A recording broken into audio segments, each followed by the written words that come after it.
পালোহি তাকে চেক কৰিব লৈছোঁ মই চেক কৰিম বাৰু খুঁটাটো ঠিক আছে হেল্ল' এই দাদা দাদা অকণমান ৰ'বচোন ৰ'ব মই চেক কৰি আছোঁ দেই আপুনি বেয়া নাপায় যদি আপোনাৰ হাতেৰে এইটো কেইবিটা হ'ব খুঁটাটো অকণমান জুখি দিয়কচোন এনেকৈ আপোনাৰ হাতেৰে কেইবিটা হয় চাওকচোন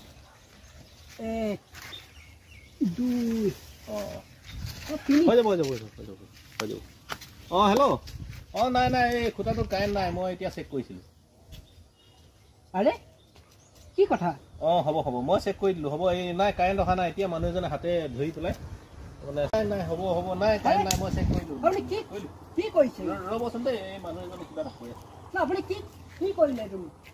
কি হ'ল কি কৰি দিছিলে এতিয়া যদি কাৰেণ্ট থকা হ'লেতো মুখটো শ্বৰ্ট কৰিলে হয় আপুনি কেনেকুৱা ধৰণৰ মানুহ সেইকাৰণেতো মই নিজে নাই ধৰা আপোনাক ধৰিব দিছোঁ এনেকুৱা মানুহ থাকে নেকি এইটো বিপদত পেলাই মাৰিছিলে বৰ বেয়া মানুহ দেই কি ধৰণৰ মানুহ মই অফিচৰ পৰা কৈছে এই খুঁটাটোত কাৰেণ্ট আহিছে বুলি মই সেইকাৰণে চেক কৰিছোঁ তেওঁ আকৌ এনেই গৰম হৈ গ'ল চালা এফালে যাম বুলি আহি আছোঁ ফটককৈ যদি মই সেইটো চুই দিয়াৰ লগে যদি কাৰেণ্টে শ্বৰ্ট কৰি যদি মোক মাৰিয়ে পেলালে হয় এনেকুৱা মানুহ থাকে নেকি বাৰু বৰ বেয়া মানুহ দেই